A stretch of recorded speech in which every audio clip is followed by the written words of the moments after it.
إن الذين سبقت لهم منا الحسنى أولئك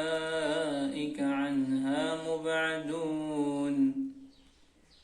لا يسمعون حسيسها وهم فيما اشتهت أنفسهم خالدون لا يحزنهم الفزع الأكبر وتتلقاهم الملائكة هذا يومكم الذي كنتم توعدون يوم نطوي السماء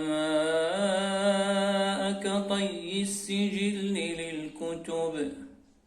كما بدأنا أول خلق نعيده وعدا علينا إنا كنا فاعلين ولقد كتبنا في الزبور من بعد الذكر أن الأرض يرثها عبادي الصالحون